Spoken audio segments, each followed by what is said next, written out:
que la próxima semana, el día miércoles, tienen ustedes su segunda prueba. Eh, eh, es sobre convertidores de CDC aislados. Bien, vamos a continuar con lo que estábamos viendo el día de ayer.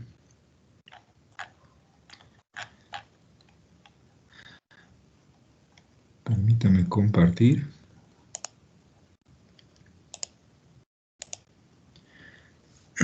Bien, vimos algunas topologías, cómo se podría hacer convertidores aislados. En realidad, cualquiera de las topologías que hemos estudiado, más algunas que todavía nos faltan por estudiar, pueden ser utilizados para hacer las fuentes switching. Y el problema, vuelvo a repetir, proviene del aislamiento que yo tengo cuando trato de hacer realimentación.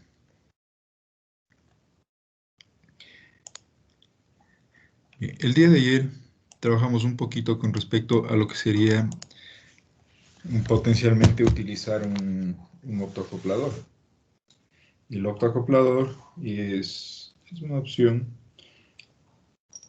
Sin embargo, les había indicado también que al tener la realimentación por el optoacoplador, las características conjuntas de LED con el fototransistor varían con muchos parámetros, lo que no me daría una buena precisión a la salida. Por esa razón, existen ciertos dispositivos.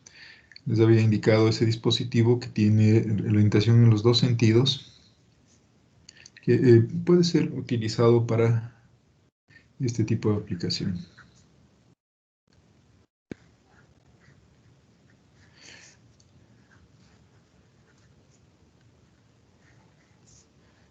Hay otras alternativas y vamos a ver muy rápidamente otras posibles alternativas que yo tendría para hacer la realimentación, para no perder.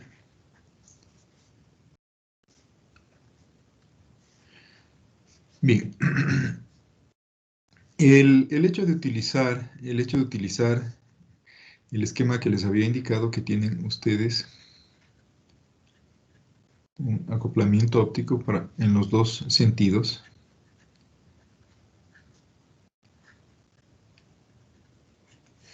hace que necesite yo fuente de los dos lados, es decir, la parte de acá necesita una fuente, la parte izquierda y la parte derecha necesita otra fuente. Entonces yo tendría aquí el método de acoplamiento, que puede ser este que les acabo de mencionar. Aquí tengo acoplamiento óptico en los dos sentidos.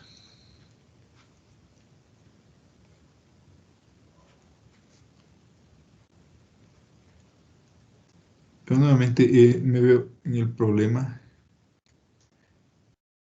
de que la parte de acá necesita una fuente de alimentación y la parte de acá necesita otra fuente de alimentación. Y esto es bastante común. Aquí en la mitad, bueno, es común, este circuito integrado es bastante común, les permite hacer este tipo de acoplamiento óptico. También hay algunos de estos tipos de acoplamiento óptico. Muchos de estos se utilizan para instrumentación. Ustedes tal vez en instrumentación deben haber visto este esquema de aquí, este símbolo. Este es un amplificador diferencial que se utiliza por aislamiento. Entonces, trabaja como un amplificador diferencial en donde tiene la parte de la entrada, tiene la parte de salida. La parte de salida también suele ser,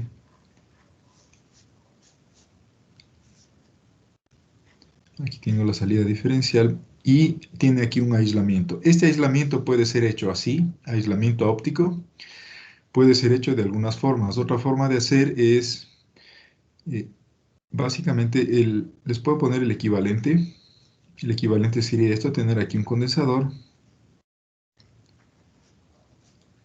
y tiene un doble interruptor.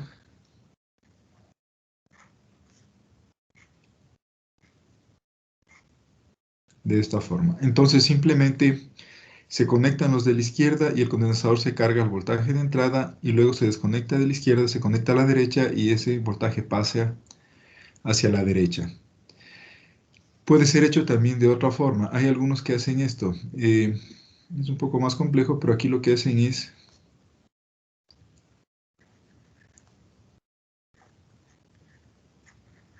aquí tienen un convertidor de DC a AC, tienen aquí un transformador y aquí tienen un convertidor de AC a DC. Entonces por aquí entra DC y por aquí sale DC. Este es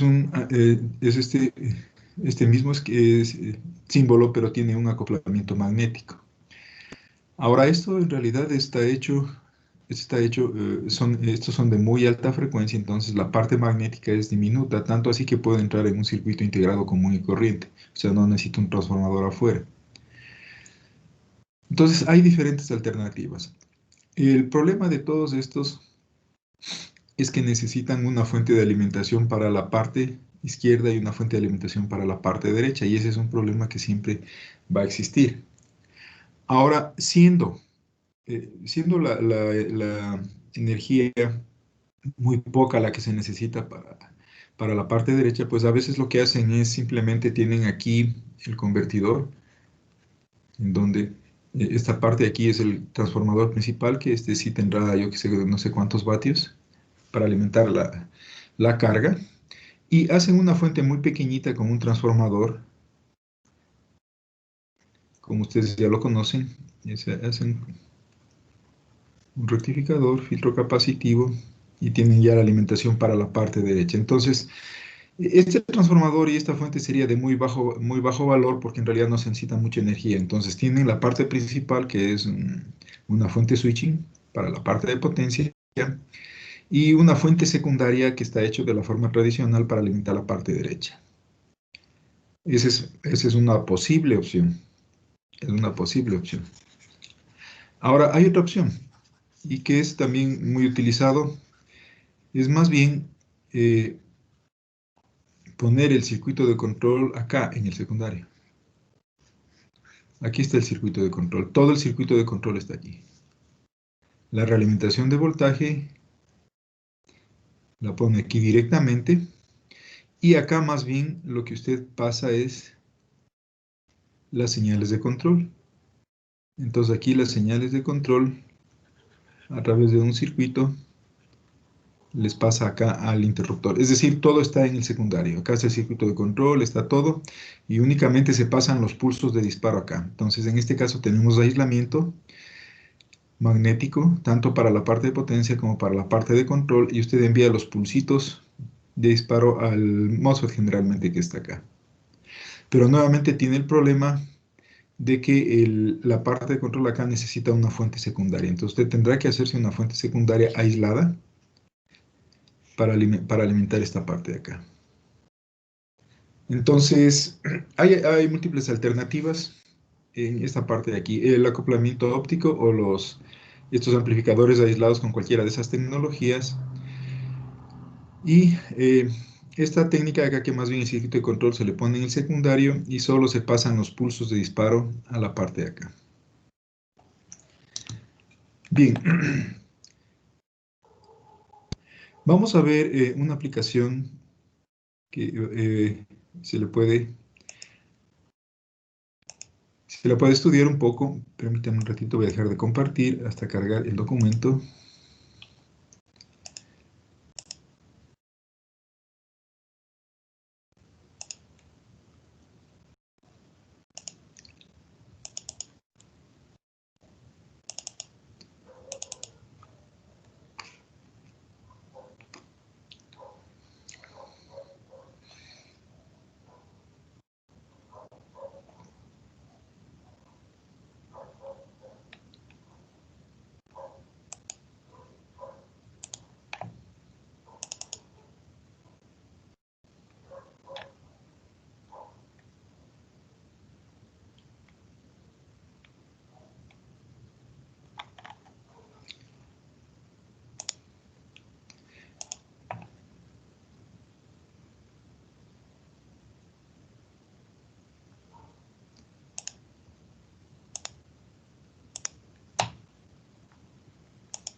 Bien, en el servidor del DASI está un poco de información. Entonces, vamos a ver. Tenemos aquí,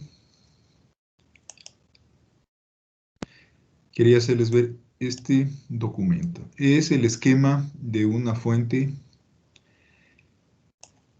es el esquema de una fuente de computadora, de las comunes y corrientes. Entonces, es un ejemplo práctico de una fuente switch. Eh, el esquema que tienen ustedes aquí corresponde a este esquema de acá.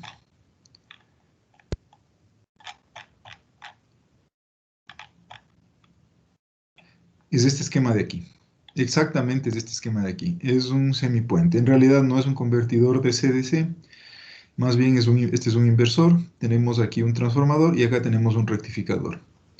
Pero quería mostrarles ese esquema para que vean ustedes cómo se soluciona la parte de la realimentación, la parte del aislamiento de la realimentación. Entonces, las fuentes de computadora normales, prácticamente todas, muy pocas son diferentes. Las comunes que se encuentran en el mercado tienen esta topología.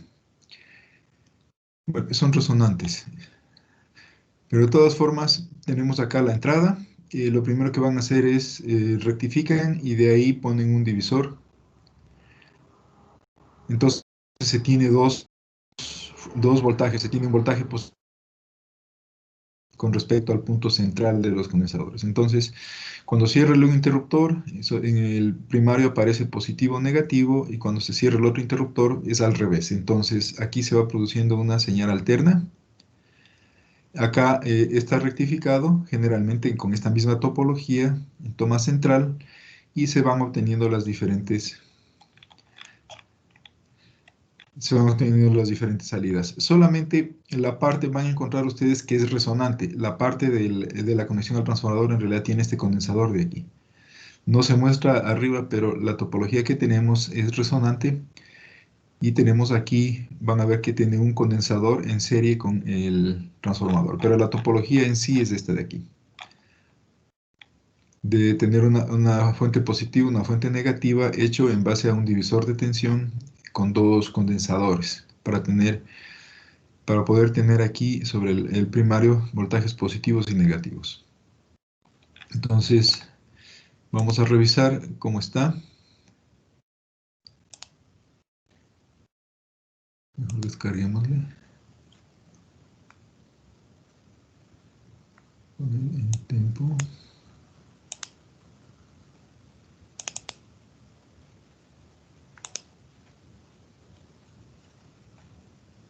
Listo. Entonces, vamos a trabajar un poquito con esto para ver cómo está. Vamos a la parte de la alimentación. La parte de la alimentación está aquí. Esta es la parte de la alimentación. Entra por aquí. Lo que ven ustedes en esta parte es un filtro. O sea, tenemos aquí la entrada de alimentación. Lo primero que van a ver ustedes es el filtro de contrainterferencias. Tenemos acá también un NTC, que es un limitador de corriente. Y acá acabamos con filtrado. Fíjense ustedes, de paso, si ustedes se fijan, acá tenemos todo en la entrada una cadena de protección. De protección. El filtro EMI, tenemos aquí otro filtro a la entrada. Estos son solamente filtros. Y les comento una cosa. Muchas de las fuentes que he visto que se dañan, y les he abierto básicamente para ver los componentes magnéticos y todo eso, tienen los huecos para poner todito esto, pero no tienen las protecciones. Es decir, si en una fuente que a usted le cuesta 11, 12 dólares, no pueden poner un elemento más porque subiría el costo. Entonces, en ese costo, la placa de circuito impreso tiene espacio para poner todas las protecciones, pero simplemente no las ponen. Y aquí en fusible, algunos ponen fusible, otros ni siquiera ponen fusible, sino que le ponen un pedazo de alambre un poquito más delgado. El NTC normalmente sí lo ponen. Esta es una buena protección. Pero básicamente todo lo que ven ustedes aquí son los filtros contra interferencias. Vamos un poquito más acá. Acá lo que tienen es un rectificador. Y el rectificador lo que hace es genera dos fuentes, una fuente positiva y una fuente negativa. Aquí usted tiene en la parte de acá arriba, que dice HHV, con respecto al punto central, que es este punto de aquí donde está este condensador, tiene un voltaje positivo, acá tiene un voltaje negativo que llegan a ser de más o menos 170 voltios. Entonces, usted debe haber visto en las fuentes switching tienen unos condensadores un poquito grandes, si es que ha abierto alguna vez alguna fuente, que están en esta parte de acá, y tiene estos condensadores de aquí que son un poquito grandes. Ahí tiene el voltaje de más o menos 170 voltios. Acá tenemos, bueno, son protecciones, son varistores. Y aquí lo que se hace es generar la fuente, de alimentación de continuo. Generalmente más o menos 170 voltios. Y si su fuente tiene un selector de más o menos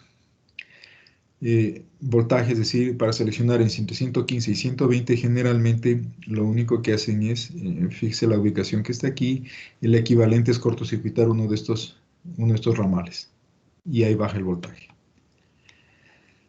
Bueno, una vez que tenemos el voltaje positivo y el voltaje negativo, aquí el voltaje negativo lo ponen como tierra, es con respecto a esta tierra de aquí.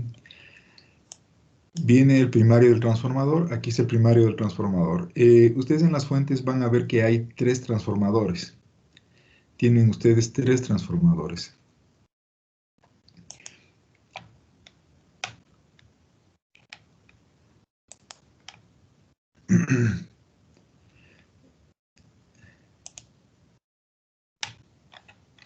Aquí, bueno, tenemos, aquí está un esquema también.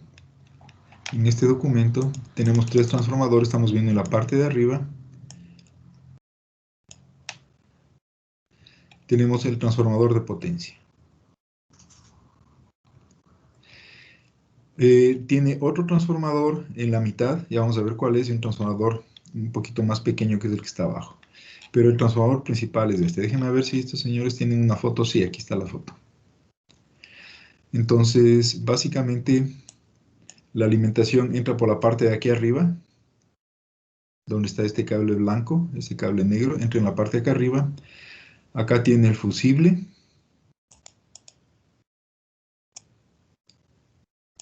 Y justamente lo que les había dicho, si ustedes ven aquí está la alimentación, aquí está toda la parte, espero que sea visible, ampliémosle un poquito.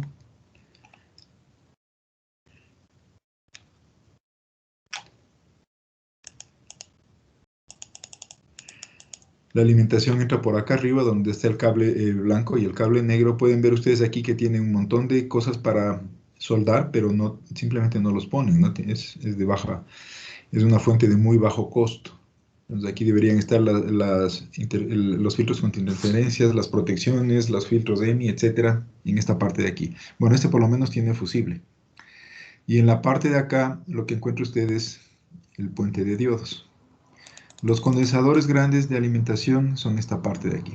Tenemos dos condensadores y los interruptores principales son estos dos de aquí arriba. Estos dos de aquí. Y el transformador principal es este de acá abajo. Ya vamos a ver para qué son estos de aquí. Entonces volvamos a nuestro diagrama. Estamos viendo ahorita básicamente el transformador principal que es este. Ya vimos los condensadores principales que son los de acá. Y ahora sí veamos los elementos, cómo se los maneja. Los elementos son estos de aquí, son unos, en este caso para esta fuente utilizan transistores, unos transistores rápidos en la parte de acá. Son los transistores que están ahí. Ahora, veamos cómo se hace la parte de control. La parte de control se hace de la siguiente forma. Lo que ven ustedes aquí es simplemente, son rectificadores. Ustedes son rectificadores, este transformador en el secundario es con toma central y varios devanados, porque lógicamente tiene que generar voltajes más o menos 5 voltios, más o menos 12 voltios, y las fuentes modernas también generan fuentes de 3.3 y 1.6 voltios. Este de aquí solamente tiene más o menos 5 o más o menos 12. Entonces aquí tienen ustedes es toma central. Y básicamente lo que tienen es el rectificador ese de acá y tenemos la parte de los filtros, toda esta parte de acá. Ahora vamos con la parte de la realimentación. La realimentación está hecho de la siguiente forma. Este circuito pone la parte de control totalmente en el secundario. Va a encontrar usted, lo más probable es que usted encuentre un solo circuito integrado en la parte del secundario. Ese es un regulador PWM, es bastante común. Se puede conseguir esto en el mercado local. Es un regulador de voltaje PWM. Ahora, de aquí tiene que salir las señales de control eh, para los interruptores. Entonces los interruptores tienen que manejarse, los interruptores están en la parte de acá.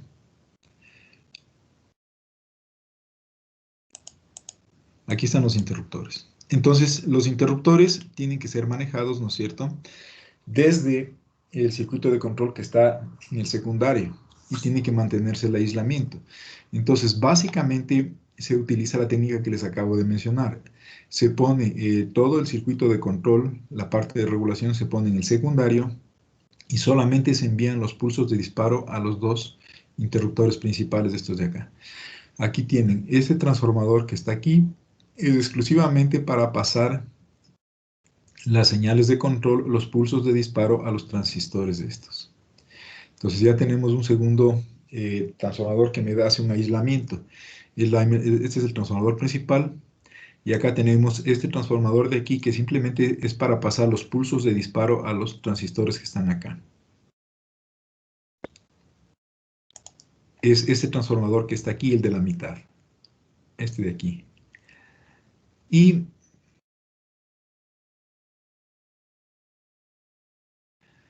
se me presenta otro problema.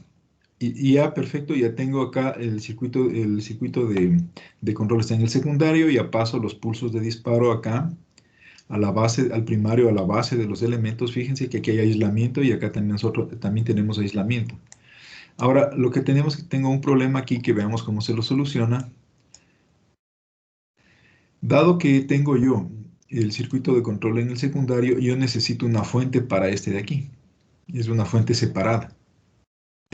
Entonces, para hacer eso, se utiliza un flyback. Este es un flyback que está hecho, déjenme ver si lo podemos identificar aquí. Bueno, este es el alto voltaje que sale de arriba del rectificador. Aquí tengo los 170 voltios. Tengo aquí, aquí hay un MOSFET. Este es un MOSFET y básicamente la topología es flyback. Es un flyback. Esta parte de acá arriba es un clamp, pero en este caso, dado que es un convertidor flyback, este de aquí básicamente es un filtro. Es un, es un filtro, pero fíjense ustedes que se parece a un clamp, pero en realidad es un flyback. Este es un flyback. Entonces, tenemos el flyback, pero hay que controlarle al flyback. Entonces, el flyback también se lo controla desde la parte derecha. Y ahora yo necesito, para controlar el flyback, necesito una realimentación. Aquí no me interesa mucho. Aquí no me interesa mucho ya que el voltaje en el secundario sea muy, muy preciso. Es de baja potencia, entonces puede usted encontrar, algunas variantes. En este caso, si usted se fija la alimentación al chip que está en la parte derecha, este chip que está acá, que es el que hace el control PWM, aquí está el terminal de VCC, está siendo alimentado por esta parte de aquí. Y básicamente lo que están haciendo es una fuente con un Zener. O sea, le hacen, aquí tenemos el flyback, aquí se rectifica, pero no es regulado el voltaje, y para regularle le ponen aquí un Zener. Entonces el Zener de aquí es el que le da el voltaje estabilizado acá. Y para hacer funcionar el flyback, bueno, para que este no tenga sobrevoltajes ni nada por el estilo, entonces se realimenta este voltaje acá. Y la realimentación se hace a través de un optoacoplador. Este optoacoplador es especial, no es un optoacoplador común y corriente, sino que este acoplador está hecho para este tipo de aplicaciones. Entonces tiene buenas características. Entonces, usted tiene realimentación del flyback a través de un optoacoplador, y este se utiliza aquí en un circuito analógico para mantenerle funcionando en los rangos adecuados del flyback. Entonces, el tercer bobinado el tercer transformador, perdón, es un transformador de donde se hace la fuente, sale la fuente de alimentación para el secundario. Entonces ya tenemos los tres transformadores, el principal que es el más grande, el del medio que es simplemente para pasar los pulsos de disparo a los interruptores principales, y este de acá abajo que está hecho en una fuente secundaria con un flyback que se alimenta con el alto voltaje mismo, y acá lo que tenemos es básicamente un rectificador que en este caso, para estabilizar el voltaje, si tiene un Zener, es bastante común que aquí también haya más bien un regulador de tres patitas. Y para mantener funcionando adecuadamente el flyback se necesita una realimentación, se lo hace a través de un optoacoplador. Entonces, aquí la solución que han encontrado, ¿no es cierto?, es precisamente tener la parte de control en el secundario. Entonces, veamos, tenemos aquí el transformador principal, el más grande, el del medio, que es simplemente para pasar los pulsos de disparo a los interruptores principales, que son estos dos de aquí, que estén, estos dos de aquí, y luego tenemos en la parte de acá otro transformador que es el transformador para el flyback y que tiene su MOSFET, el MOSFET es este de acá. Y déjenme ver si es visible, aquí está el optoacoplador, ven ustedes desde aquí este pequeño que le han puesto el número 9, este es el optoacoplador de realimentación para el flyback, es este de aquí. Normalmente lo encuentran aquí o en las cercanías, pero casi todas las fuentes tienen la misma, casi hasta la misma distribución, son muy, muy similares. Una vez que, entonces esta es la parte de cómo se trabaja. El regulador de voltaje, bueno, aquí está, es un poco vieja esta fuente, tiene dos circuitos integrados en la parte de acá. Normalmente, actualmente tienen uno solo. Tenemos la parte de acá, ¿no es cierto?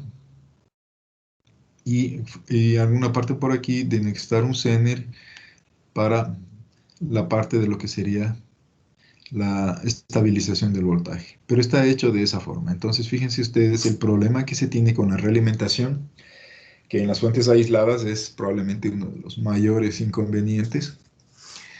Listo. La parte que tenemos acá, por si acaso, este es casi siempre tiene la misma distribución. Esta parte de acá están los interruptores principales del primario y en la parte de acá, en cambio, están los rectificadores. Están los rectificadores de la parte de acá. Entonces, básicamente usted lo que encuentra aquí estos rectificadores. Una cosa importante, estos rectificadores vienen en encapsulado como que fuera transistor, tienen tres patitas, porque estos dos diodos vienen en uno solo. Viene aquí unido y básicamente tiene una patita en esta parte común. Y vienen acá, si ustedes se fijan, todos tienen un punto común, entonces básicamente van a encontrar ustedes que son con la forma de transistores, estos que están en un solo encapsulado, así. Y este vienen como que fueran transistores, o sea, tienen tres patitas. Y a propósito, eh, son bastante buenos, son de muy buena calidad, son sumamente rápidos y de baja caída. Entonces, si piensan alguna vez sacar algún componente de ahí, fíjense en estos, que son diodos de muy buena calidad, de muy buena corriente, bastante rápidos, estos tres de aquí. Es fácil identificarlos, parecen un transistor, tienen encapsulado idéntico a un transistor, pero la numeración le dice que van a ser estos diodos. Y de ahí tiene filtros. Aquí lo que hay son filtros. Aquí tenemos 5 voltios, bueno, 12 menos 12 menos 5 más 5 más 3 3. Es lo que ha necesitado esta fuente.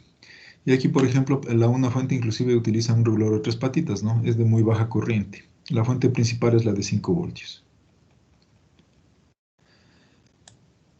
Bien, ahora, eh, aquí está, es dice PWMIC, es básicamente el regulador de voltaje, perdón, el regulador de voltaje switching, donde estaba el documento. aquí. Vamos. Entonces, es básicamente, acá lo que tenemos es, eh, básicamente lo que tenemos es, bueno, tenemos aquí un toroide. Este es el filtro. Son el filtro para todas las fuentes, ¿no? Aquí tenemos filtros y capacitores para las fuentes. Algo que también quería mencionarles, este documento es interesante, las personas que han hecho esto.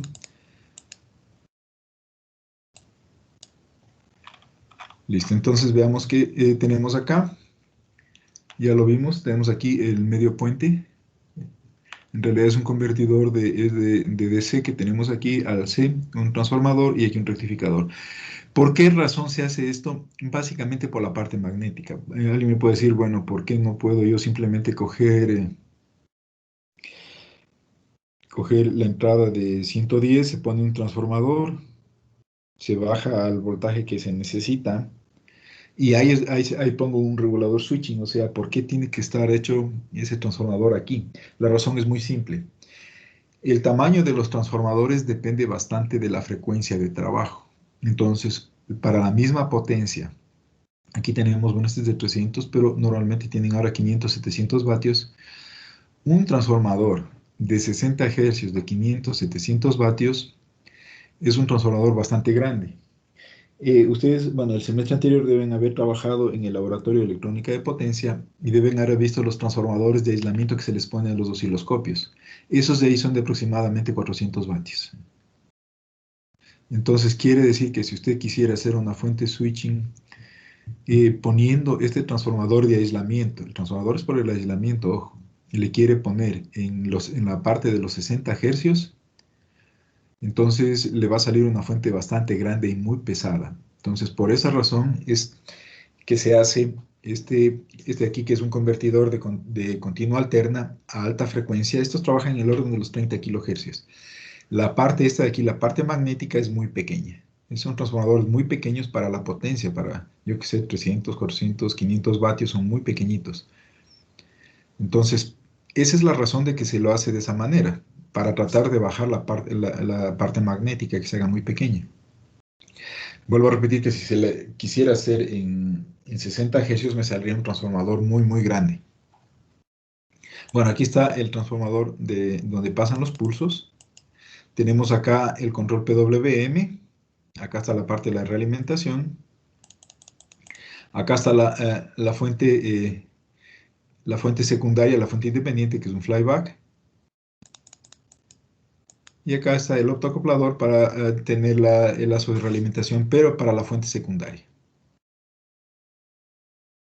Entonces está hecho de esa forma. Gran parte de los elementos que ven ustedes ahí por todos lados son filtros, es la parte de filtrado y control de la interferencia. Algo que quería que vean ustedes es, permítanme un momentito, quería que vean, eh, estos señores han desarmado el transformador y quería hacerles ver una cosa. Bueno, aquí están los transformadores.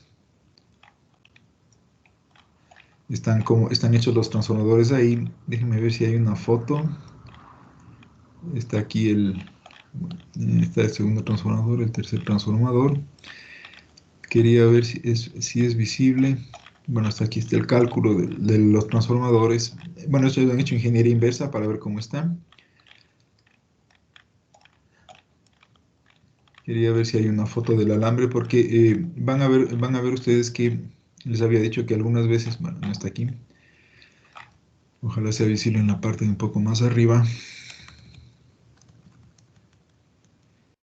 Si ustedes desarman nuestro, se van a dar cuenta que algunos de los conductores en realidad están hechos con cable multifilar, y ya les había dicho por qué razón. Por la frecuencia que trabajan para evitar el efecto skin, aquí está, no creo que sean muy visibles. Vamos a ver si, ojalá pueda hacer visible un poco esto.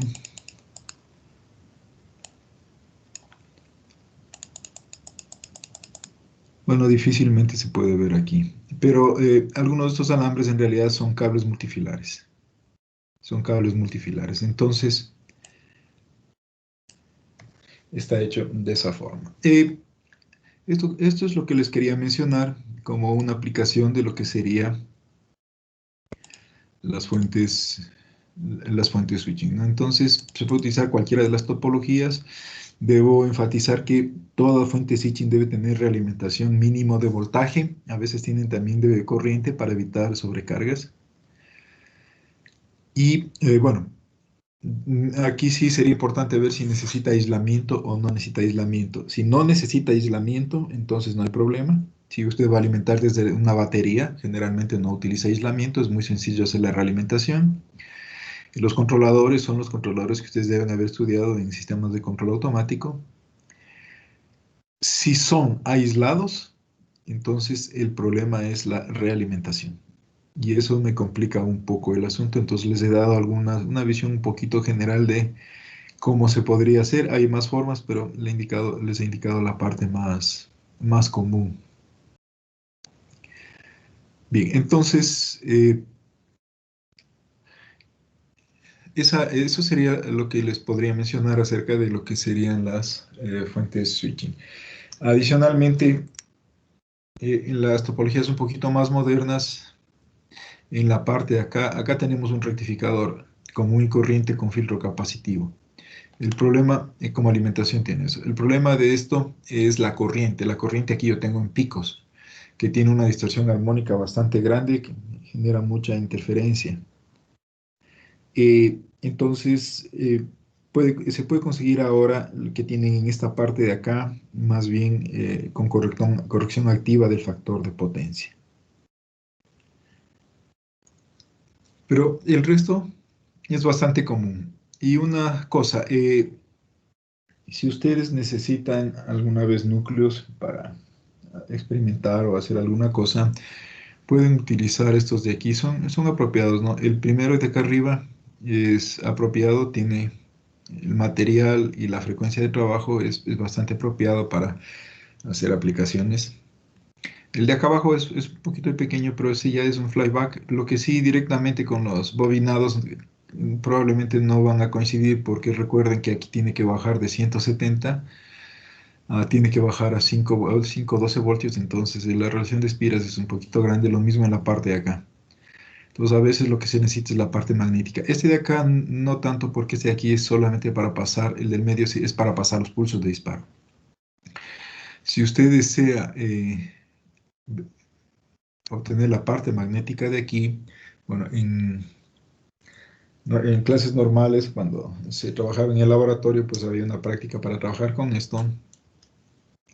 Si usted desea, puede sacar este transformador y si desea obtener la parte magnética, es decir, el núcleo, que es interesante de ferrita, puede hacer lo siguiente. O sea, le puede desoldar y lo que puede hacer es el transformador enterito está pegado. Usted vio que son como piezas los transformadores. Los transformadores son como piezas que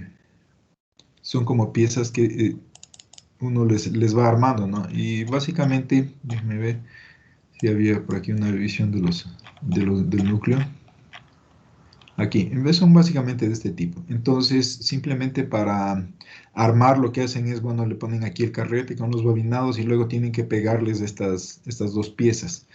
Generalmente, para pegarle utilizan ¿han visto ese silicón caliente que se llama hot melt? Es pega que hay que calentarle, se vuelve fluida y cuando se enfría se queda seca. Entonces, tiene ese tipo de pegamento. Y si usted desea recuperar los núcleos, lo que tiene que hacer es coger el transformador y le pone a hervir. Le pone en una olla, le pone a hervir, le deja hervir unos 20 minutos y de ahí con mucho cuidado para no quemarse, le puede separar porque generalmente no es tan difícil.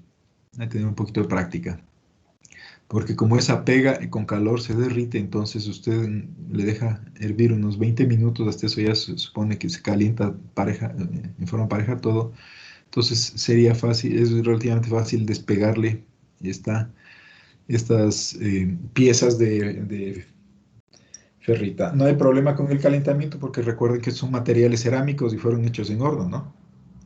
Entonces se le puede despegar y puede recuperar la parte. Una recomendación, si usted decide hacer eso, por favor, sale esto, sale el carrete y bueno, hay un montón de alambre ahí, puede desarmar los bobinados, pero quédese con el carrete, porque después, si es que lo piensa utilizar y tiene solo el núcleo, el carretito es donde está montado es una pieza plástica, este de aquí, esta parte negra donde está montado la bobina. Entonces, si quiere utilizarle, recupérele con esta parte de aquí, con esta parte plástica, para que pueda montar ahí mismo sus bobinas.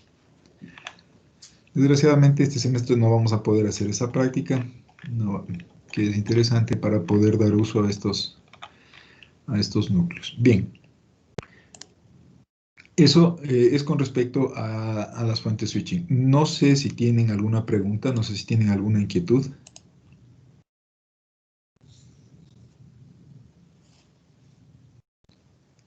Bien, y es probable que alguna vez para algún proyecto y a veces inclusive para su proyecto de titulación necesitan los núcleos, entonces esa sería la manera de recuperar los núcleos.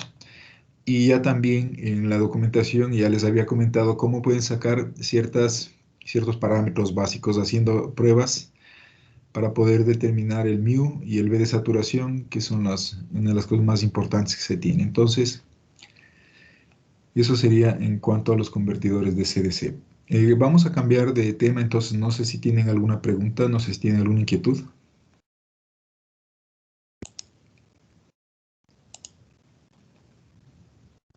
Bien, vamos entonces a ver el siguiente tema.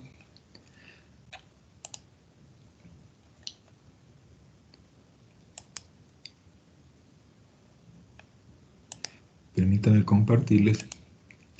Bien, el siguiente tema que tenemos son los convertidores. Este está al revés, tiene que ser de DCAC. Hay que corregirle este de aquí. Es de DC a AC. Este está al revés. Se me ha ido, he cogido el anterior. Vamos a pasar de continua y le vamos a pasar a alterna. Esto hay que corregirle, por favor. Este gráfico no me he dado cuenta. Bueno, entonces tengo yo una fuente de continua en la parte izquierda y tengo alterna en la parte derecha. Entonces, ustedes saben, eh, necesitamos aquí un conversor estático y el conversor estático se supone que tiene tal nombre porque no tiene partes en movimiento. Vamos a ver posibles fuentes de continua en la parte izquierda. En la parte izquierda podemos tener baterías, pilas, paneles solares, cargadores, generadores de C, ultracapacitores. Puede ser también otros convertidores, ¿no? Por ejemplo, recuerden la fuente del computador que acabamos de ver es de continua, le pasa alterna, la parte izquierda. Tiene alimentación continua y le pasa a alimentación alterna. Entonces, y de ahí de alterna le vuelve a pasar a continua. Entonces puede tener otros convertidores. Generalmente, veamos, lo más común son tener de pronto baterías y de pronto otros convertidores. Es bastante común que en realidad la fuente de continua provenga de otro convertidor, de un rectificador.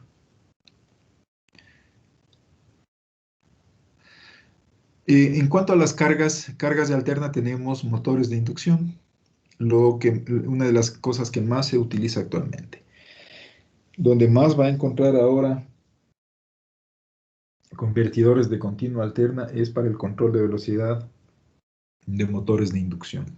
Tenemos fuentes ininterrumpidas de energía, las UPS. No sé si alguien tiene en su computador una UPS, que es cuando se va la energía, le sigue alimentando su computador.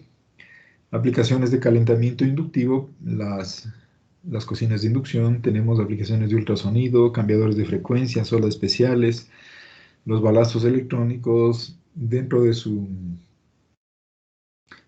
los focos ahorradores. Ya no son tan comunes. Hay un inversor ahí. Y también como carga podemos tener otros convertidores.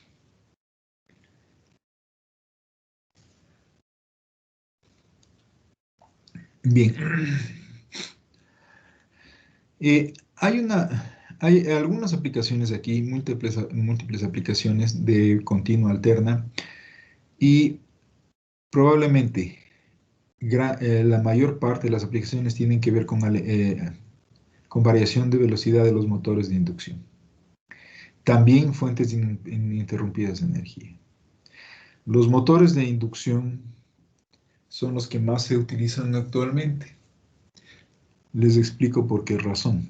Si comparamos un motor de continua con un motor de inducción, el motor de continua es muy sencillo hacerle el control de velocidad. Es extremadamente sencillo al motor de continua. El motor de inducción no, es complicado. Pero el motor de continua, en primer lugar, es más grande, es más pesado y requiere mucho mantenimiento porque los motores de continua, recuerden que tienen un conmutador y tienen escobillas y eso hay que estarles cambiando. Entonces requieren mucho mantenimiento. Entonces, la alternativa es para aplicaciones de tracción, por ejemplo, en las empresas tener en vanas transportadores, yo qué sé, es tener motores de inducción. El motor de inducción es más difícil hacer el control. Para hacer control de velocidad de un motor de inducción, normalmente lo que usted tiene que hacer es cambiarle la frecuencia de alimentación al motor de inducción. Se le debe cambiar la frecuencia de alimentación y se le debe cambiar el voltaje de alimentación al motor de inducción. Se debe cambiar las dos cosas. Entonces, es un poco difícil conseguir eso y la forma básica que se tiene para trabajar es la siguiente, es decir, usted lo que se hace es esto, usted tiene aquí un convertidor de alterna continua, acá usted tiene la alimentación de la red, tiene un enlace de continua, le voy a poner aquí un condensador. Es posible que usted necesite aquí un convertidor de DC a DC.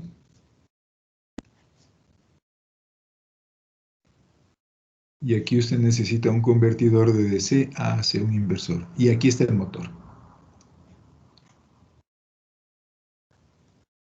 Aquí tienes un motor. Los variadores de velocidad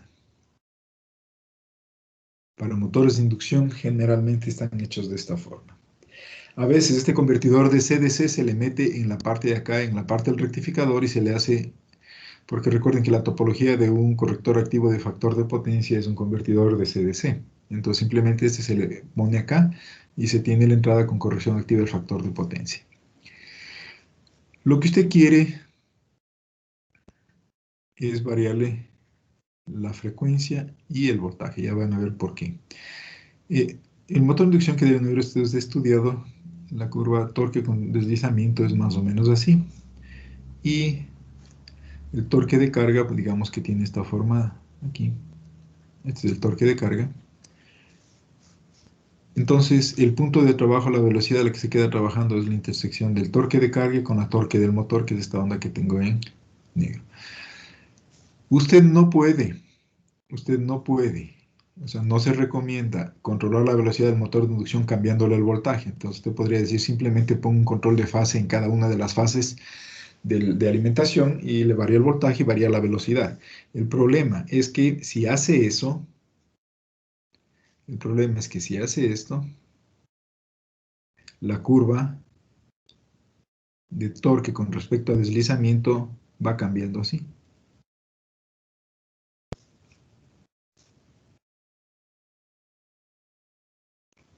Es decir, conforme va bajando el voltaje, va cambiando, con el cuadrado del voltaje va cambiando el torque. Entonces realmente si es que le baja el voltaje de alimentación, perdón un ratito.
Disculpen un ratito, tengo que atender una cosa.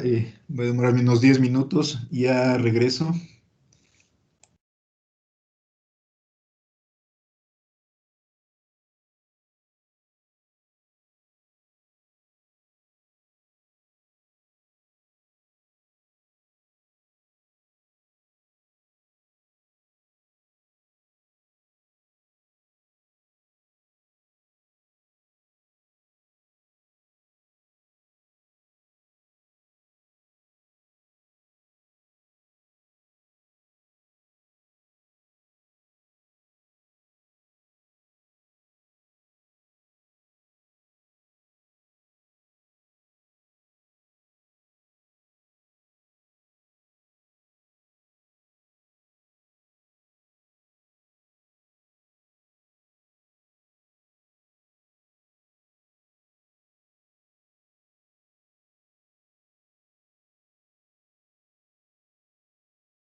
Bien, disculpen la interrupción.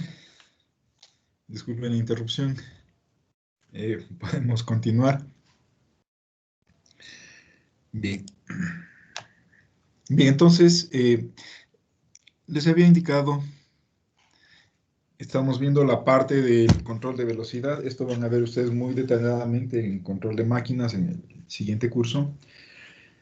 Entonces, no conviene solamente bajar el voltaje manteniendo la frecuencia porque la curva de torque baja de esta manera y es posible, baja con el cuadrado del voltaje. Entonces, si baja mucho el voltaje, puede ser que tenga el torque insuficiente como para vencer el torque de la carga y el motor se queda trabado y se quema. Entonces, la alternativa que se tiene es más bien cambiar la frecuencia. Acá tenemos la frecuencia síncrona. Entonces, básicamente, si usted cambia la frecuencia, esta curva va cambiando así. Y el punto de trabajo se empieza a mover acá. Usted no pierde el torque de arranque. Entonces, por eso es que para cambiar la velocidad de un motor de inducción, generalmente lo que se hace es se cambia la frecuencia de operación.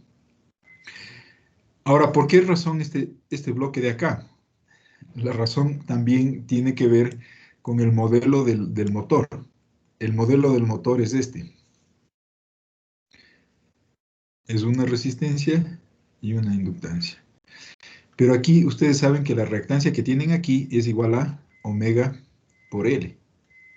Entonces, la corriente que va a circular por aquí, la corriente que circula por el motor sería el voltaje de alimentación dividido para la impedancia Z, que sería, intervienen estos dos. Entonces, aquí tengo un problema. Si usted va cambiando la frecuencia del motor, la curva torque va cambiando de esta forma. Pero, por ejemplo, si usted baja la frecuencia, la impedancia esta empieza a bajar. Y si baja la impedancia, la corriente sube. Es decir, usted baja la frecuencia, baja esta impedancia y la corriente se empieza a disparar. Por otro lado, si usted empieza a aumentar la frecuencia, esta impedancia se hace más grande, entonces la frecuencia disminuye y va perdiendo torque. Entonces, a la vez que usted cambia la frecuencia de alimentación al motor, también tiene que cambiar el voltaje de alimentación. Entonces, para cambiar el voltaje de alimentación, es muy común que se tenga esta etapa intermedia de acá. Tienen que cambiar aquí, tener frecuencia variable y voltaje variable. Frecuencia variable y voltaje variable. Entonces, como pueden ver, es mucho más complicado hacer el control de velocidad de un motor de inducción. Sin embargo, el motor de inducción es un motor sellado. Usted le puede hacer un motor sellado que durante todo el tiempo de vida útil no va a requerir mantenimiento. Es más compacto. Entonces, casi todo lo que son aplicaciones de tracción se ha ido hacia la parte de motores de inducción. El costo que tiene esta parte de aquí cada vez va disminuyendo, porque antiguamente se utilizaban los motores de continua porque es muy sencillo y muy barato hacerles el control de velocidad.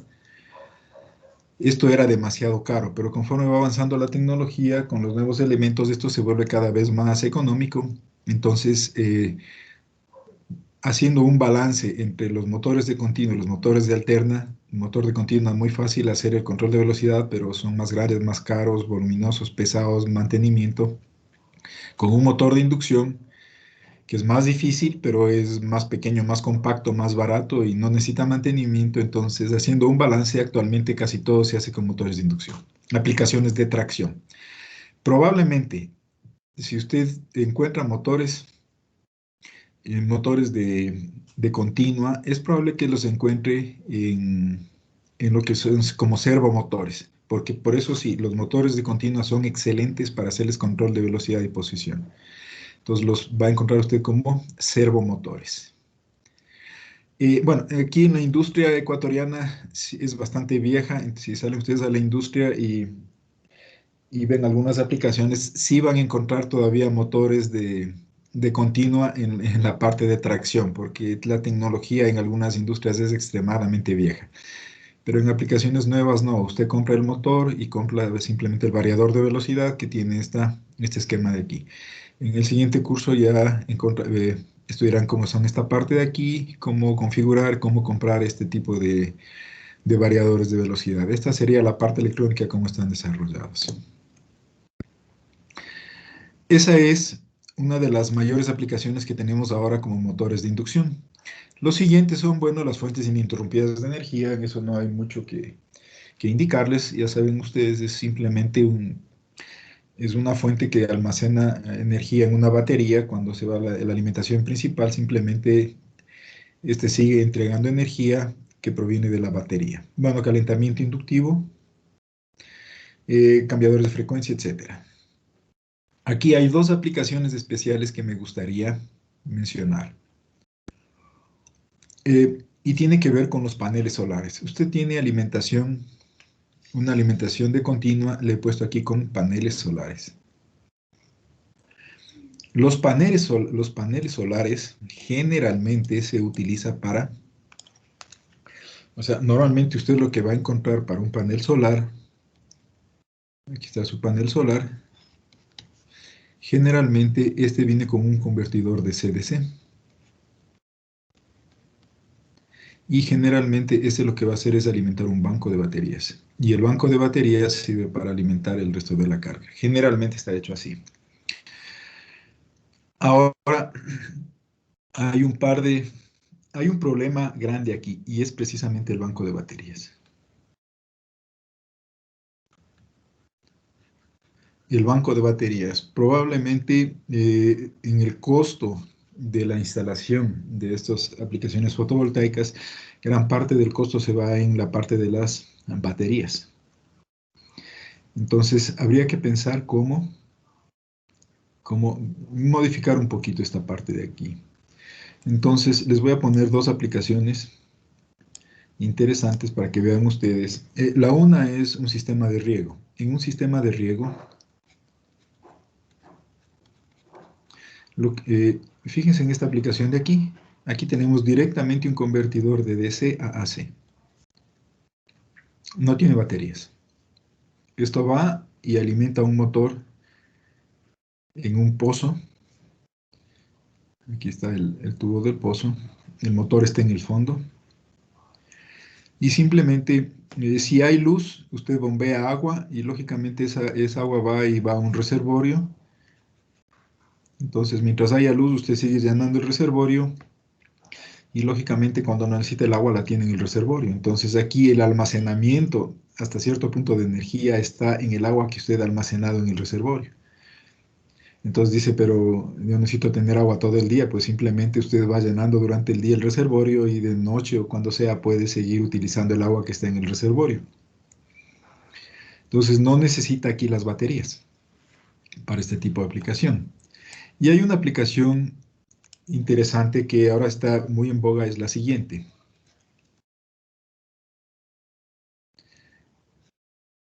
Usted simplemente utiliza aquí un convertidor de DC a AC especial y básicamente lo que va a hacer usted es, aquí está la red de alimentación, la que llega a su casa, la red de alimentación que llega a su casa. Aquí viene la red de alimentación. Aquí está el medidor de energía. Y aquí va hacia la carga de su casa. Entonces simplemente usted le conecta aquí.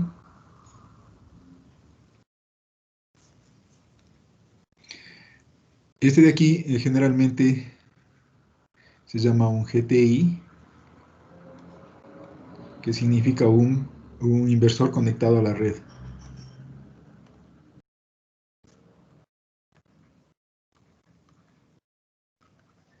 Es un inversor que está sincronizado con la frecuencia de la red. Entonces simplemente cuando hay energía luminosa aquí durante el día, usted está extrayendo energía de aquí y esa energía es inyectada hacia el sistema de alimentación. Está en paralelo en la red, es como que usted conectara un generador en paralelo a la red y usted empieza a entregar energía. Entonces veamos, aquí está su casa. Entonces, el consumo de su casa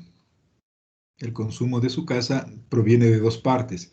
Una parte viene de lo que usted está generando con su sistema fotovoltaico y otra parte puede venir de la red. Ahora, el problema que tenemos aquí es que efectivamente no hay almacenamiento de energía, entonces de noche usted no puede utilizar esto. Pero ¿cuál es la ventaja? La ventaja es que a usted le va a bajar el consumo de energía de lo que está pagando la empresa eléctrica, porque simplemente mientras haya luz, usted está, mientras haya luz, perdón, usted está obteniendo energía y está inyectando acá. Y es más, generalmente en las casas, durante el día, cuando más sol hay, es muy común que a veces no haya nadie, entonces el consumo de aquí es mínimo. Pero usted está generando una cantidad de energía, entonces parte de esa energía, en cambio, es de vuelta hacia la red. Si el medidor lo permitiera, por ejemplo, no sé si han visto, hay algunos medidores viejísimos de ruedita. Si usted está inyectando energía a la red, esa ruedita debería estar girando al revés y la cuenta del medidor debería estar bajando más bien. Es decir, usted está generando energía y está entregando esa energía a la red para que alguien más la consuma. Y cuando usted en cambio llega a la casa y empieza a consumir bastante energía, la energía, si usted está generando aquí, simplemente está consumiendo la energía propia que usted está generando, y si falta energía, pues esa proviene de la red. En países industrializados, sobre todo en el norte de Europa, son bastante responsables con la parte del consumo de la energía. Y es muy común, por ejemplo, en donde tienen techos bastante grandes, en lugar de tener techos como tejas o yo qué sé, lo que tienen son paneles solares. Entonces, ellos se encargan, básicamente se autoabastecen durante el día y el excedente le venden a las empresas distribuidoras de energía, es decir, les pagan a ellos por la energía que están generando. Se transforman ellos en generadores de energía y pueden sacar réditos de eso, o sea, les pagan a ellos por la cantidad de energía que están inyectando a la red. Entonces, esta es una excelente alternativa y es algo que en algunos países está bastante en boga. Aquí hay un montón de problemas que son más bien de tipo legales y políticos, porque, por ejemplo, en Estados Unidos, los operadores de energía eléctrica, los distribuidores son bastante poderosos, entonces a ellos dicen, no, no me conviene esto porque a la final yo puedo vender mi energía al precio que yo quiera. Entonces ellos en cambio dicen, no, se oponen a esto y a los que hacen esto les dicen, hay que cargarles muchos impuestos para evitar que haga eso. Entonces es más bien asunto político. Pero es una excelente idea, entonces esto es un sistema que no necesita almacenamiento. Son dos en donde usted tiene aquí un conversor DC-AC y de una parte tiene una fuente de continua y en la otra directamente está la carga. Son aplicaciones interesantes. Un comentario con respecto a esto. A usted de pronto para su casa dicen, pero de noche yo no puedo utilizar esto y me gustaría. Pues ahí tendrá que poner el banco de baterías. El banco de baterías es bastante costoso. Pero ahora hay una fuente de batería, se puede decir, bastante grande, y son las baterías de los automóviles. Las baterías de los automóviles tienen un tiempo de vida limitado para un automóvil, porque en un automóvil requieren entregar corrientes extremadamente elevadas. Pasado algunos años, generalmente son alrededor de 5 años, esas baterías ya no son muy útiles para los vehículos y les toca cambiar el banco de baterías, que de paso es bastante caro. ¿Qué hace con las baterías esas? Pues ahí tiene un problema porque tiene bastantísimas baterías que no sabe qué hacer. Muchas de esas baterías no sirven para ya estar en el automóvil porque cuando una batería se empieza cuando ya empieza a dañarse la batería, la impedancia interna aumenta. Por eso es que ya no pueden ser utilizados en los vehículos. Pero algunas de esas baterías todavía pueden ser utilizadas en aplicaciones donde no se exija corrientes extremadamente elevadas. Y una de esas son las instalaciones residenciales. Entonces, algunas de esas baterías de los vehículos pueden ser en realidad recicladas y puestas en residencias para tener el almacenamiento de energía. Entonces es algo que también está la tendencia a hacer eso. Las baterías antiguas de los vehículos Se puede poner ahí. O están creando nuevas baterías para simplemente aprovecharle de mejor manera esto. Entonces, una visión de acá. Bueno, UPS ya les dije, calentamiento inductivo ya lo conocen. El ultrasonido en algunas aplicaciones especiales para limpieza, etcétera, y cosas así. Vamos acá ahora a un esquema general. El esquema general que tenemos nosotros es mi convertidor de DC a C está aquí. Tengo la batería de un lado, una fuente de continua, y de la parte de acá tengo la carga. Para mí lo ideal es esto. Yo tengo un voltaje de entrada, que es así, y tengo un voltaje de salida que debería ser sinusoidal. Eso es ideal para mí. Lógicamente también la corriente que yo tomo del voltaje de la fuente tendría que ser así plana. Entonces, para mí lo ideal sería esto. Ahora, aquí me enfrento con un problema y es que recuerden que en electrónica de potencia nosotros tenemos aquí una matriz de interruptores. Entonces, mis ondas necesariamente van a ser recortadas, o sea, yo tengo un alto nivel de distorsión. Entonces, la pregunta es, como siempre, ¿qué pasa con mi carga? En realidad aquí generalmente yo tengo son ondas cuadradas, rectangulares. Entonces, la pregunta es, ¿puede funcionar la carga adecuadamente con eso? Habría que ver, ¿no? Por esa razón, les vuelvo a poner aquí el esquema de un convertidor estático de energía eléctrica, donde tengo mi fuente de energía que tiene ciertas características, como en este caso es de continua.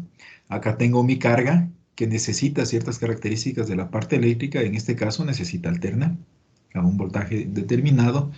Entonces, en el centro de mi convertidor tengo aquí una matriz de interruptores. Y ya saben ustedes, se necesita filtro de salida, porque de pronto la carga no puede trabajar con tal niveles de distorsión. Y también necesito un filtro de entrada, porque yo no tengo que afectar a mi fuente de energía eléctrica. Entonces siempre tengo filtros. Y una parte también que ya habíamos visto es la parte de control de los interruptores, la manera como yo manejo los interruptores. Siempre estoy peleado con dos partes que son la eficiencia y la distorsión. Entonces, los filtros reducen la eficiencia, pero los filtros reducen la distorsión. Entonces, si yo quiero baja distorsión aquí, voy a pagar también con una baja de eficiencia. Y si quiero alta eficiencia, probablemente lo que yo necesito, lo que voy a tener en la cara también es que se me va a subir la distorsión. Entonces, eso es gran parte del trabajo de lo que se tiene en la parte de lo que son los convertidores estáticos de energía eléctrica, el manejo de la distorsión y el manejo de la eficiencia. Ahora, ¿qué puedo hacer yo? Entonces, aquí sí vamos a trabajar bastante en el manejo de lo que sería la distorsión. Una posible solución para tratar de minimizar la necesidad de estos filtros es cambiar las topologías. Entonces, vamos a estudiar algunas topologías de los interruptores. Esa sería una alternativa. Otra alternativa es la manera como manejo los interruptores. Es decir, si puedo manejarles de alguna otra forma, de manera de tratar de disminuir estos filtros, pues estaría bastante bien. Entonces, gran parte del trabajo, van a ver las topologías, en realidad no tenemos muchas topologías para lo que serían los inversores, pero gran parte del trabajo está en el modo de trabajo, en el modo de funcionamiento de todo este sistema para tratar de minimizar estos filtros de aquí y tener aquí la menor distorsión posible.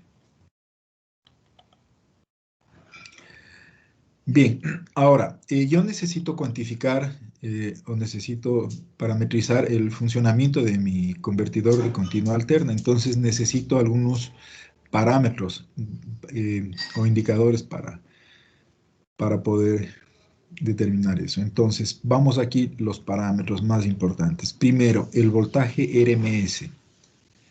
Voltaje medio cuadrático, un voltaje eficaz, básicamente son los nombres más comunes. Ese es el voltaje RMS. Recuerden, el voltaje RMS, la expresión para calcular el voltaje RMS es esta de aquí. Es en realidad la raíz cuadrada del promedio del voltaje elevado al cuadrado. Por favor, fíjense que en la definición también se les llama voltaje medio cuadrático. Y en realidad es un promedio. Es la raíz cuadrada de un promedio, fíjense ustedes, del voltaje elevado al cuadrado. A propósito, el voltaje RMS siempre es positivo, por favor. Nunca es negativo, el voltaje eficaz siempre es positivo. Segundo parámetro muy importante es el voltaje de la fundamental, el voltaje RMS de la fundamental. Si el voltaje está distorsionado, yo podría sacarle, ¿no es cierto?, el espectro, hacer el análisis espectral, sacar las componentes de frecuencia y sacaría B1. Es el voltaje RMS de la fundamental. ¿Por qué es importante el voltaje RMS de la fundamental? Por una razón muy simple. Se asume que el trabajo útil que hace, que, que hace o que realiza el inversor o el convertidor de continua alterna lo hace la fundamental. Los armónicos casi siempre se van a pérdidas. Entonces, muy importante conocer cuál es el voltaje RMS de la fundamental y con respecto al voltaje RMS total. Entonces, idealmente, yo debería tender a que el voltaje de la fundamental sea igual al voltaje RMS, lo que implica que yo no tenga armónicos.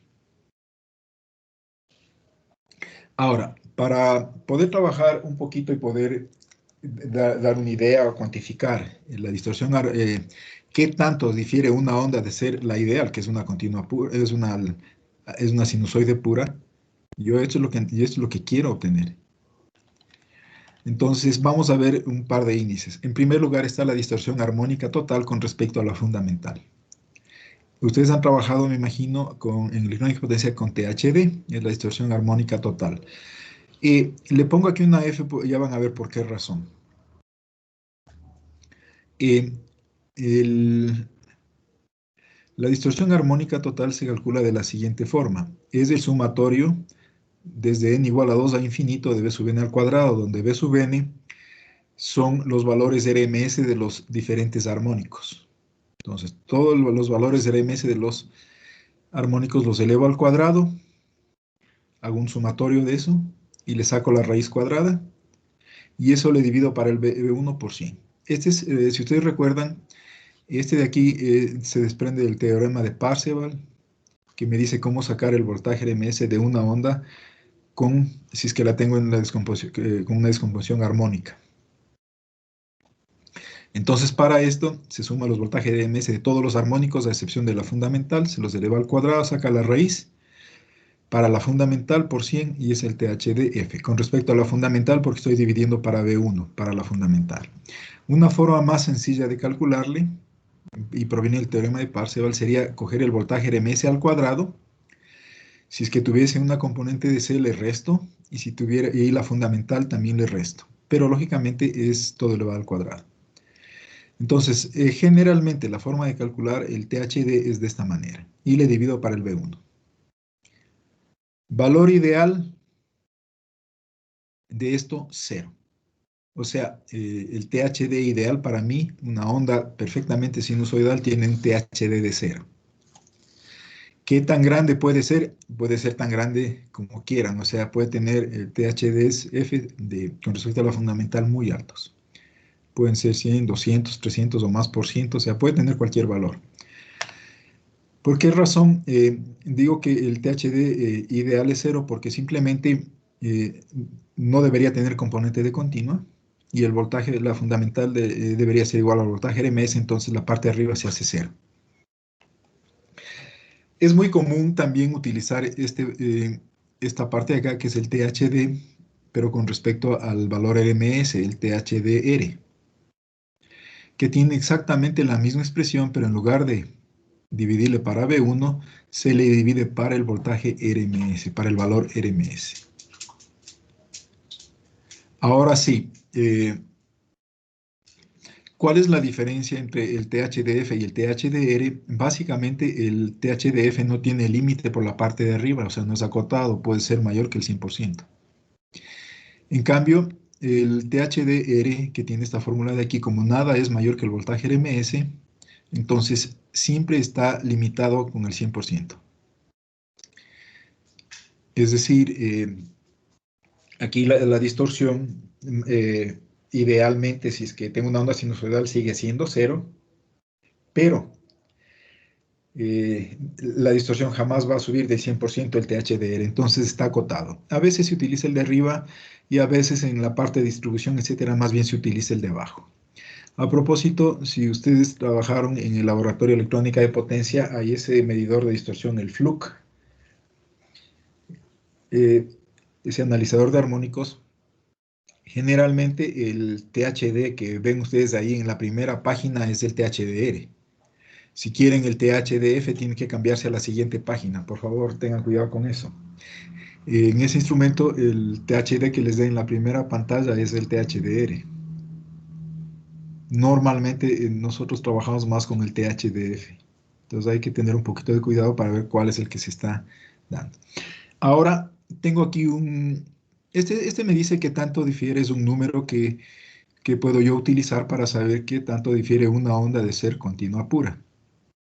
Pero hay un detalle aquí que me gustaría revisar y es el siguiente. Supongamos que yo tengo dos ondas. Tengo dos ondas distorsionadas cualquiera. Hago el análisis espectral de la primera onda y en el análisis espectral me sale lo siguiente. Pues hago el análisis espectral y aquí están las componentes armónicas. Hacia la parte derecha yo tengo la frecuencia. Aquí está la frecuencia. Y aquí están los C sub n, que sería... Entonces tengo este espectro. No le borremos este. Tengo este espectro, entonces digo, perfecto. Hacia acá tengo omega. He hecho el análisis y saco aquí el THD y me voy a inventar un número, le digo aquí tengo 40%. Una distorsión muy fuerte.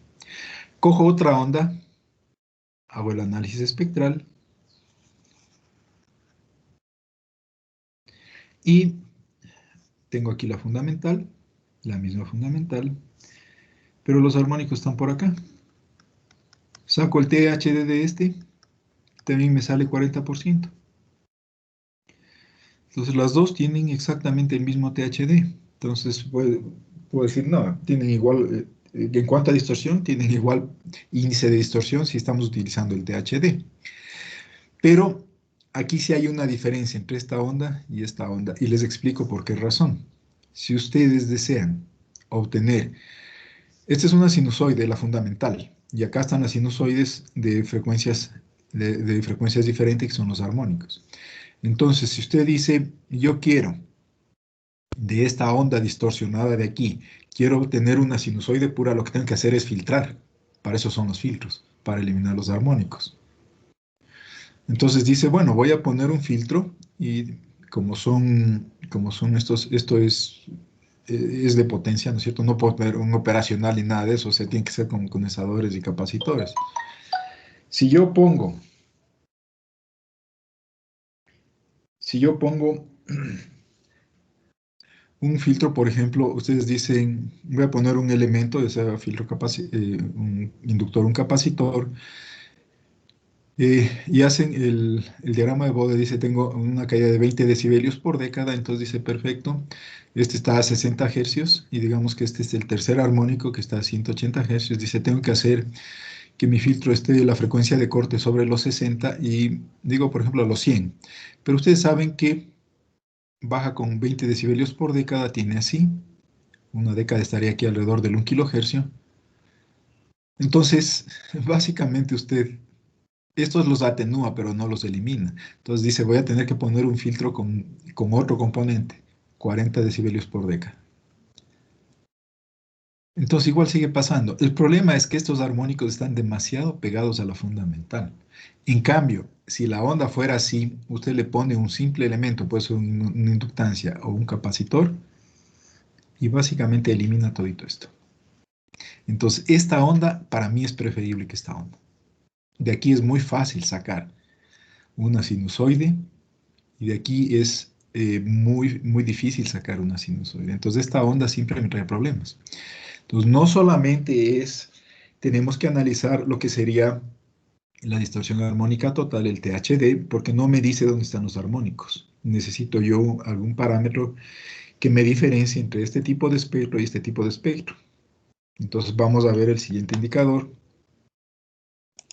El siguiente indicador que tenemos es, bueno, es el factor de distorsión. Les cuento, hay algunos factores que envían algunos, sobre todo los fabricantes de inversores, y algunos no son estandarizados, pero vamos con este de aquí que sí es bastante utilizado, el factor de distorsión.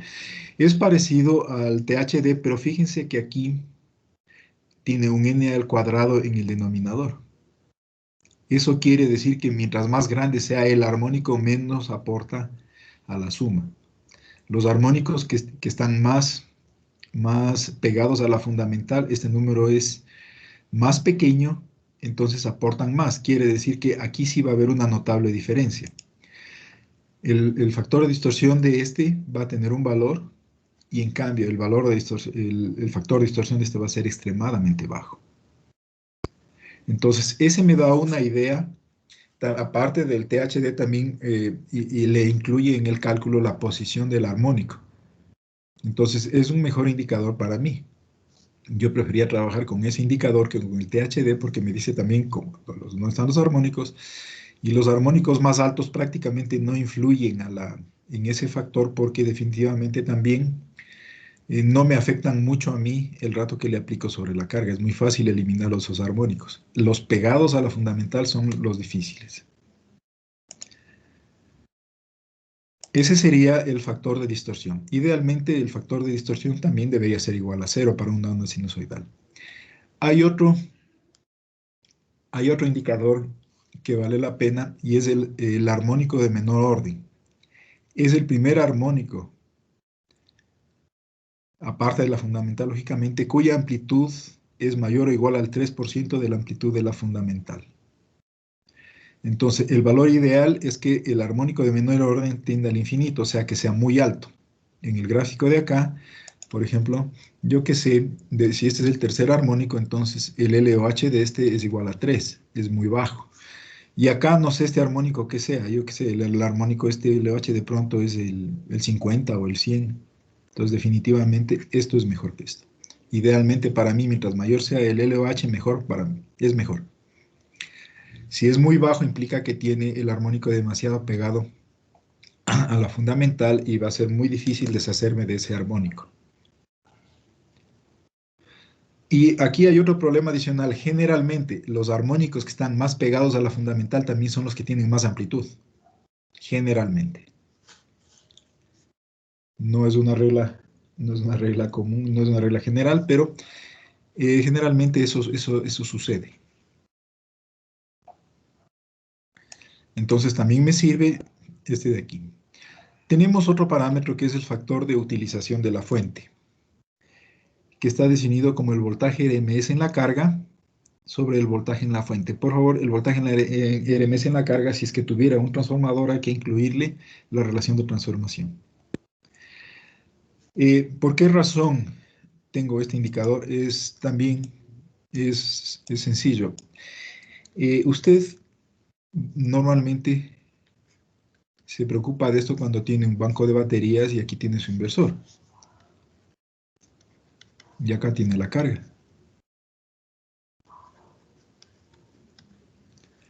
Entonces, una de las cosas más caras, vuelvo a repetir, es el banco de baterías. Entonces, el factor de utilización de la fuente es un índice que me dice de todo el tiempo que estoy entregando la onda, cuánto tiempo estoy trabajando la fuente, o sea, la fuente cuánto tiempo es utilizada. Porque de pronto lo que sucede es que si usted lo utiliza la mitad del tiempo, en realidad el banco de baterías a veces tiene que ser el doble. Entonces, tiene un banco de baterías más grandes, pero solo le está haciendo trabajar la mitad del tiempo. Entonces, no le conviene porque gasta dinero en eso. Entonces, aquí el factor de utilización de la fuente idealmente debería tender a uno, o sea, a que está siendo utilizado todo el tiempo de manera de tener, de manera de no desperdiciar, de que lo que está instalado ahí lo está utilizando. Entonces son estos indicadores que me pueden ayudar, son los que normalmente se utilizan, los más comunes hay otros. Aparte de eso, bueno, tienen ustedes la frecuencia de trabajo, etcétera. Vamos a ver ahora ciertas topologías básicas. Ahora sí vamos con las topologías básicas. Y también vamos a darnos cuenta de las formas de onda que yo empiezo a obtener.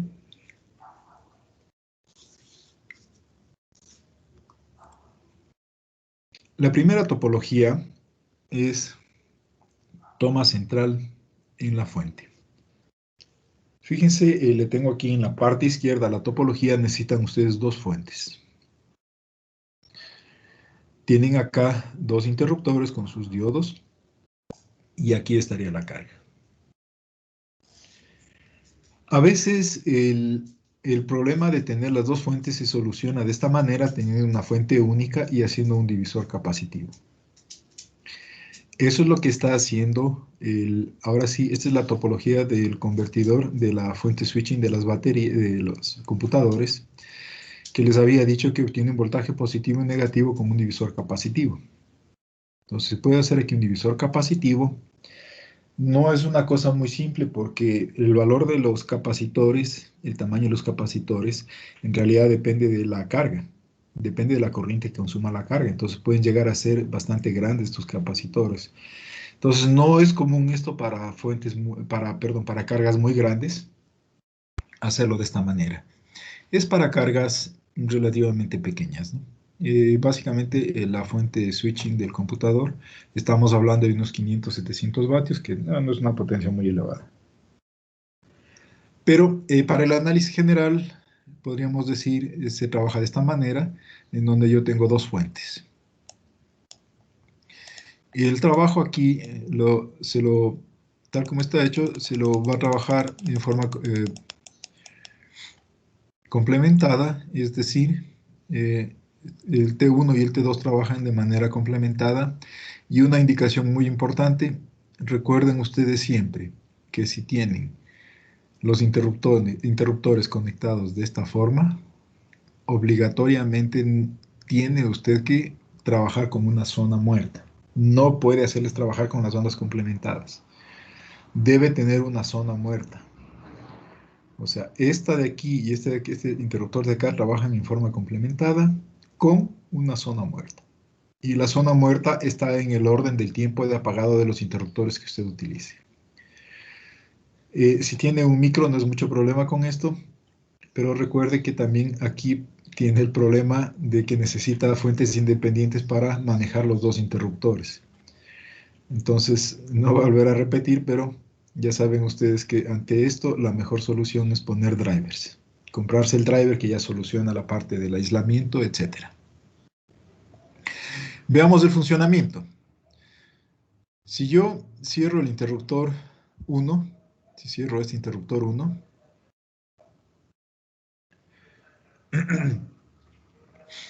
el interruptor 2 está abierto, entonces sobre la carga aparece un voltaje positivo. Entonces tengo aquí el voltaje positivo.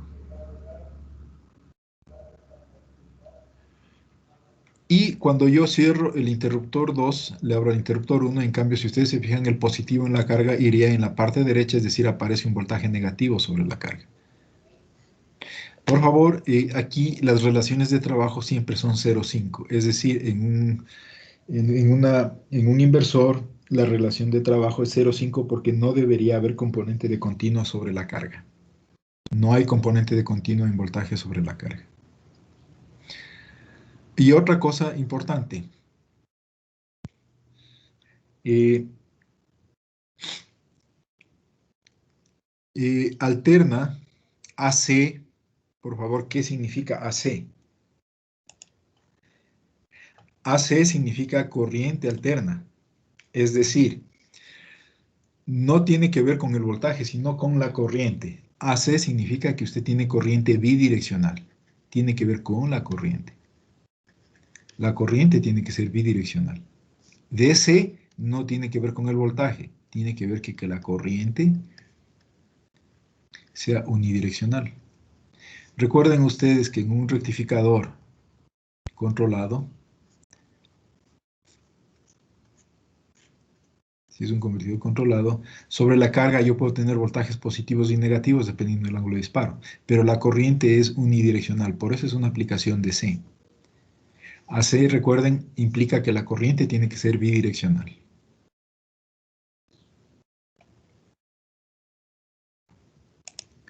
Bien, entonces, volvamos acá. Vamos a hacer el análisis de esto. Voy a checarle un poquito, le voy a copiar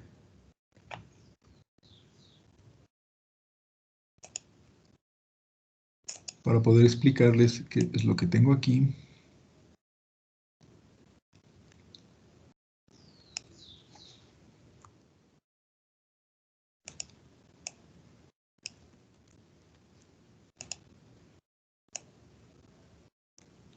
Listo. Vamos a ver qué tenemos en esta parte de aquí. Voy a cerrar el interruptor 1. Este está cerrado. Entonces, sobre la carga acá aparecería el voltaje más menos. Tengo en esta parte de aquí, sería el voltaje E. Y la corriente empezaría a crecer hasta llegar a la corriente máxima. La corriente está viniendo por aquí, viene por aquí, y está pasando por el interruptor número 1. Ahora tengo que abrir el interruptor número 1. Voy a abrir el interruptor número 1. Abro el interruptor número 1, pero yo tengo una corriente que está circulando hacia la derecha.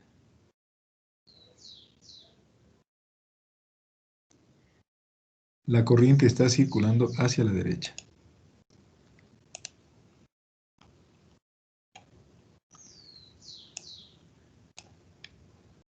La corriente está circulando hacia la derecha, pero el interruptor 1 está cerrado, está abierto.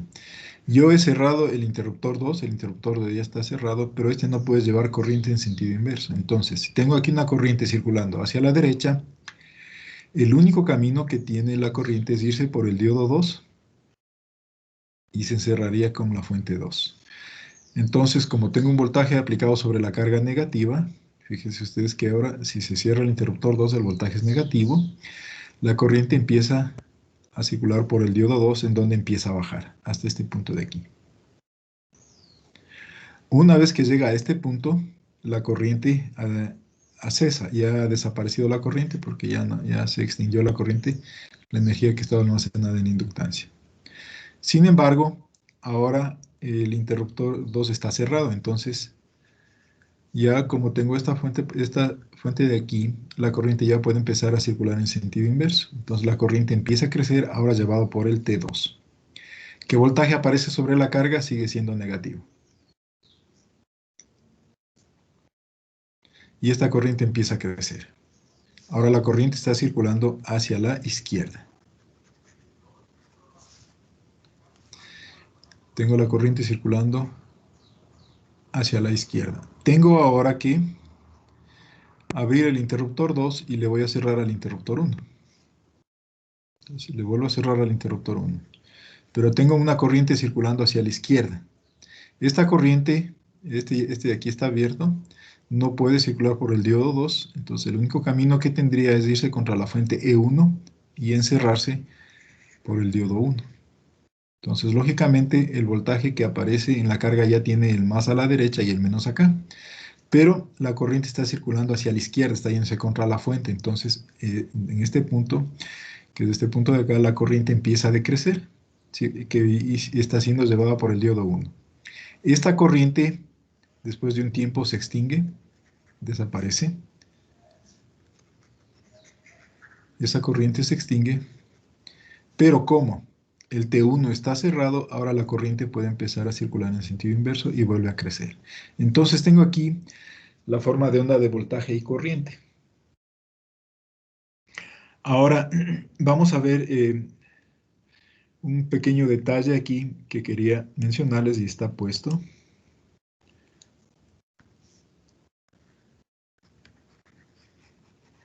Tengo en la parte de abajo la corriente de la fuente. Esta es la corriente de la fuente 1, la corriente de acá.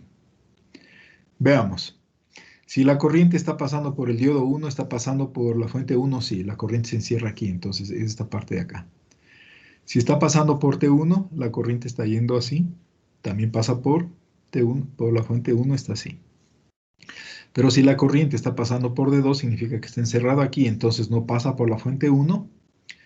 Y si la corriente está circulando por el T2, también pasa solo por la E2, no por el E1. Entonces, lo que yo tengo, la corriente en la fuente 1 está aquí.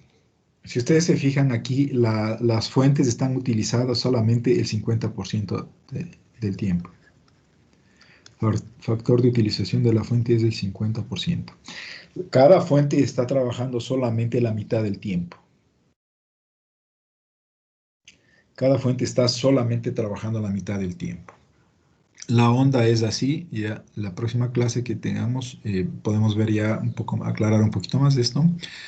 Pero fíjense que la onda que tenemos es básicamente una onda cuadrada, con un elevado grado de distorsión. Y la corriente típicamente de las cargas van a ser de esta forma. Entonces, esta fue la primera topología. Y el resto de topologías, etcétera, las estaremos viendo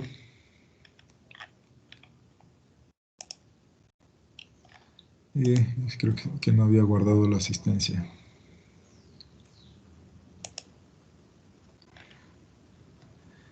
Señora Veros, ¿está presente? Sí, presente, Inge. Señor Aldaz. Presente, Inge. Señora Ayala. Presente. Calapaqui. Presente, Inge. Calderón. Señor Calderón. Catota.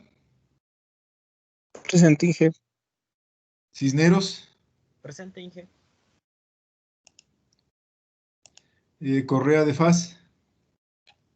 Presente, Inge. Freire. Presente, Inge. Guerrero. Isa.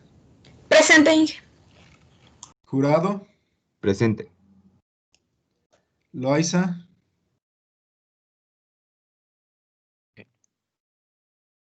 Señor Loaiza. Sí está. Presente. López. Medina. Sí está Medina. Morales. Sí está. Presente, Inge. Orbe. Presente, Inge. Sí está Orbe. Pacheco. Presente, Inge. Paredes. Presente, Inge. Pinchao. Presente, Inge. Estaba. Señor Rojas. Sí estaba. Sagñay. Presente, Inge. Tipanguano. También estaba.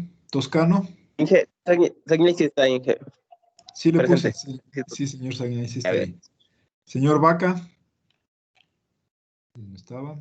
Y señor Valdivieso. Sí estuvo.